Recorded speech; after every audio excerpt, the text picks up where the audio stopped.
Preeti, I imagine that you've spoken to many students about their transition period and how they dealt with it. Right. So, do you have any insight on how students and college students deal with this type of period? Yeah, absolutely. So I think it is a big, Aisha mentioned that it's a transition and going. I've had both experiences as well, because I did two graduate degrees. I did a master's in computer science, and I was enjoying being a student so much that I did another master's in statistics, or in the reverse order, but whatever. So it seems like sometimes it'll be good, and especially if you have some sort of assistantship that they're paying for your studies. But the transition then from student to becoming actually the same thing as being responsible, everything that you do, it's not just a project that gets shelved after you're submitted it. Taking on that responsibility can bring a lot of nervousness for people, or also can also become excitement, right? Because now you're doing something that really matters, and that will energize you and want you to be extra careful with what you're doing, being more, aware of what you're doing.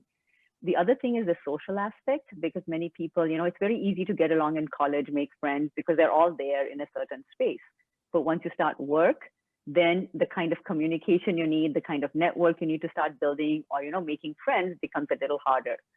So you'll also have to find those skills, right? So how do I communicate? Also, sometimes in meetings, many times, how do we defer to someone? How do we interrupt? How do we, there's just the social skills are very different from when you're with friends and working in a class versus when you're in a work environment. And so some of these things also become, these are all useful, interesting things to learn. And the other thing is about stress, like, what we also mentioned in the quiz, that anything, stress is actually very helpful also. It's only when it becomes unmanageable, because most of our lives, we will have stress. Every little thing causes stress. Like, I need to get up in the morning. I need to go to, if you call it stress, it becomes stress. But we need to go a little bit deeper. I think we've used this very general term stress to encapsulate a lot of different things. So anytime, even if you think you're feeling stressed, just pause and say, am I tired? Am I hungry? Am I overwhelmed? And in fact, I'm going to segue a little bit, but I wanted to share with you my favorite book right now.